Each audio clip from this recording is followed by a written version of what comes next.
Right now, on top of Onigashima, we have a 5v2 of the Supernova versus the Yonko, and so far the Supernova have kinda done their thing. Pretty much all of them have found one way or another to damage Big Mom or Kaido, well, except for Kid. But looking at the overall situation, it's not looking very good. Luffy, the strongest Supernova, just gassed himself out with Gear 4th and is unable to fight for 10 minutes. Meanwhile, you have Kaido just starting to get serious and going into his hybrid form. And at this point, we're 45 chapters deep into Act 3, which many of you know ends in a tragedy. And right now in the story, it definitely feels like it's building up to that climax, so that's what we're discussing today in this video, who is gonna die in Wano. Now personally, I have my top 3 candidates that you see in the thumbnail, and I want to explain why. Killer is a person I've been pushing a lot recently. He feels kinda out of place to me on the rooftop, and he feels like the person that could be sacrificed the most. But Kid is also a really good option. My guy Randy Choi has been really pushing for this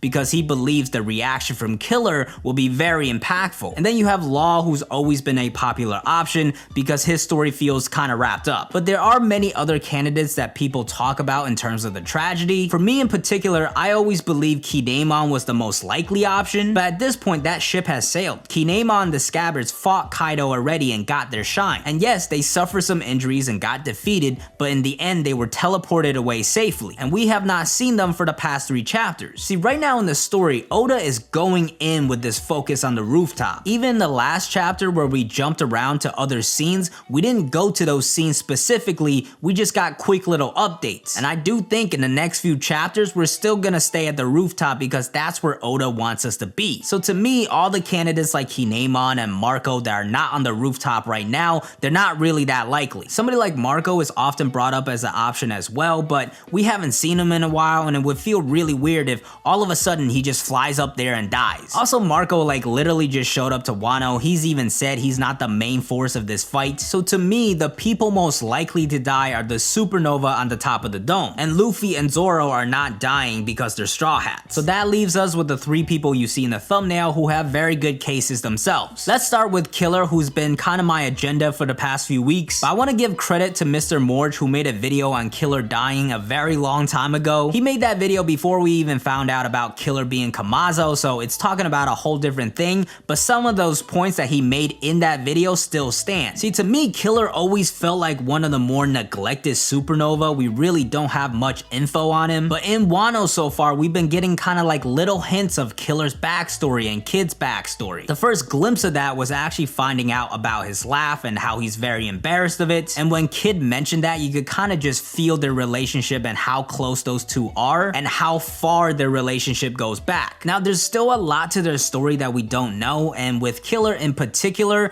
we still don't even know what his face looks like. Even when he was Kamazo, he had all these bandages around his face. What's behind those bandages? I think when we do get revealed that information, we will definitely go into more of a backstory on Kid and Killer. And one way that could happen is maybe Killer dying and his mask breaking and the bandages getting burnt or something. Now, obviously, that's not the only reason I think Killer is gonna die, but that's just one of the ways it could really push the story forward. And as for the reason I think Killer is gonna die, he just feels out of place on the rooftop still. Now, absolutely, Killer's already proven me wrong in terms of his strength. I didn't think he was gonna be able to injure Kaido, but he did with an amazing attack. But still, I don't really expect Killer to do much more than that. Like, think about all the other characters. Zoro, Luffy, we expect them to grow and showcase more. Even Law using Gamma Knife so early on gives us hope that he's grown stronger as well and could also showcase more power. Eustace Kid, on the other hand, a character that's been hyped up for so long, hasn't showcased anything. Killer is another character like that, but we're not expecting that much out of Killer. Him being able to injure Kaido, I think, is his peak. Like, as this war goes on, the other characters will grow, but will Killer really have a moment of growth that allows him to really contribute? I personally don't think so, and if we're looking at Killer's character as a whole, he's kinda a neglected Supernova. Out of all of the Supernova, he's one of the only ones that doesn't have a Devil Fruit alongside Zoro, but Zoro is a main character of the Straw Hats that gets a lot of shine.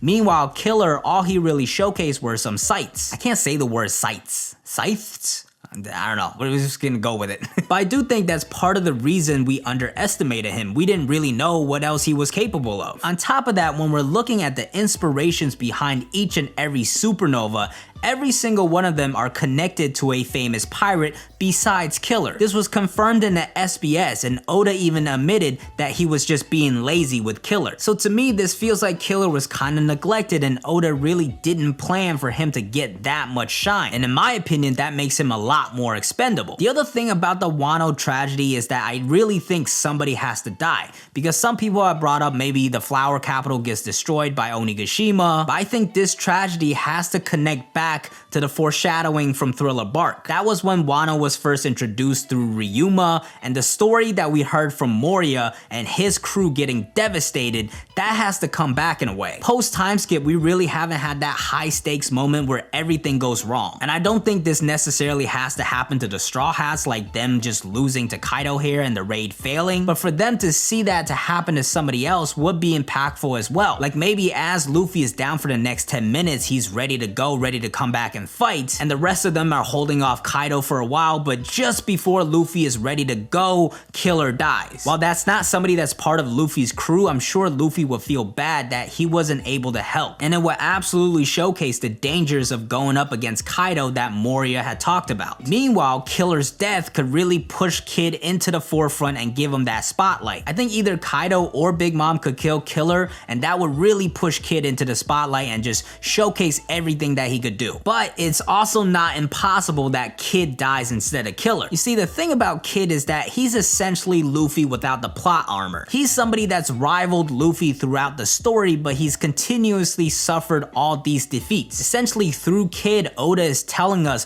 what could have happened to Luffy if he wasn't the type of person he is and didn't meet the people that he met. It's kind of the tragic story of a supernova pirate who's super strong but didn't have the things go his way. And Kid is literally based off of the most unlucky pirate in the world, so it makes sense. So maybe instead of seeing Killer dying, Kid is actually the one to go here. And although a lot of us will be disappointed that we don't see Kid's powers, it would kind of hammer home the tragedy that he never reaches his potential. And on top of that, the point that Randy Choi brought up of Killer's reaction, that would be very hard hitting because he cannot emote, he can't really cry, he could just laugh. And I gotta say, that is a very good point and would be very impactful. However, I do think at this point you can't kill Kid just yet. There has been so much hype building up to Kid, we don't even know his devil fruit yet, and yes, he may be able to showcase a little bit of that off before he dies, but I think we need more time. On top of that, I'm very curious in his backstory. Is that really gonna come after he dies and Killer is the one to explain it? I don't really think so. I think that has to really come through Kid because he has some sort of connection with Shanks. They wanted to go after him and he lost an arm to him as well. He also stole something from Big Mom's territory, so there's still a lot of questions we need answered. And in that regard, I don't think Killer is gonna be the one to really step up in the spotlight, especially because he's kind of been the expendable character that Oda hasn't focused on as much. Also, going back to the Captain Kid inspiration, I did a little research. One of the saddest parts about his story is that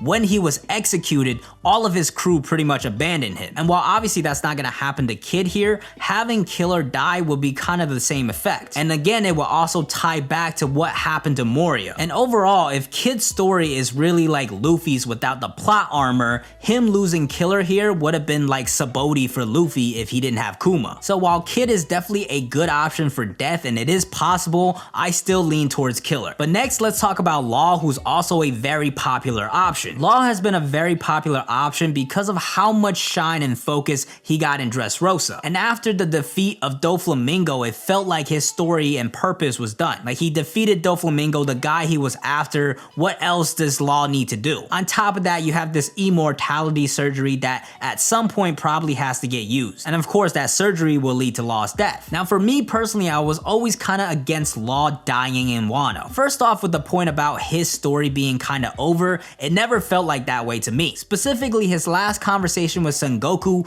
it felt like he now had the will to live. He could go and let go of Doflamingo and not worry about that anymore and go and just live his life. So that to me felt like he did have more purpose and more to do in the story. And that kind of got confirmed in Wano when he revealed that he now wants to figure out what the Will of D means. So with this new mission in mind, I do think he has a bigger role in the future of the story. Now the counter argument here is because he specifically focused on the Will of D and learning about it, he could kind of pass on this will to Luffy. But at this point, how many wills does Luffy have, man? He's carrying on Roger, Shanks, Ace, and Law too. Like, he's just carrying everybody's wills at this point. Let's lighten the load for the guy. But it is definitely possible that Law does like believe in this Will of D and like sacrifice himself for Luffy. Specifically, maybe because Luffy is out of action right now and he faces some sort of danger and gets critically injured, and that's when Law sacrifices himself for Luffy, realizing that Luffy has the better potential, having seen Luffy defeat Doflamingo himself. Also, the main reason they're going after Kaido in the first place was because Law proposed this idea and alliance. So it would be kind of fitting if Law was like, this was my mission, I need to sacrifice myself. And another good point to this is that Law's death would probably hit harder than Kid or Killer. Law is an absolute fan favorite at this point. He might as well just be an honorary Straw Hat. We spent a ton of time with him, we know his backstory, we definitely would feel that impact of the death a lot more. And just based off of that alone, I do feel like it's very possible that Law does die. But at the same time, it just feels like Law has more purpose in the future of the story with the Will of D stuff. I still think it's possible that he uses the immortality surgery later on,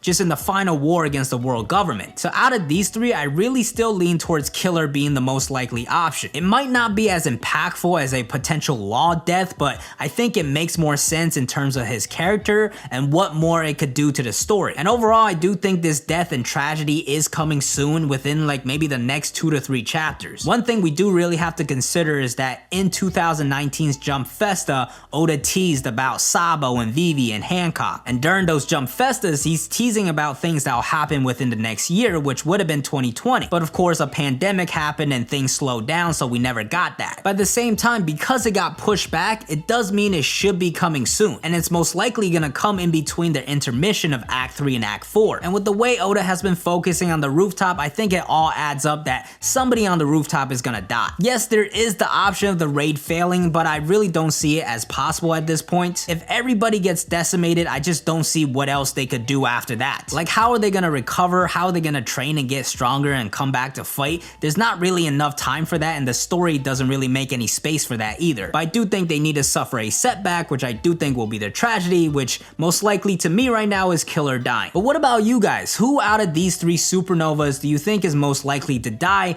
Do you have another option or counter argument? Definitely let me know in the comments below. But as always, thank you guys for watching. I hope you enjoyed. If you did enjoy, please hit that like button. To keep up to date with this channel, you gotta hit that subscribe button, hit the bell to get notified. Thank you to all my King Pirates Elite members on YouTube and Patreon for supporting the channel. Be sure to follow me on Twitch on these streams. I'm watching the Wano anime on there every single Thursday. Follow me on Twitter, I'm DKing4, and I'll see you guys next time. Peace.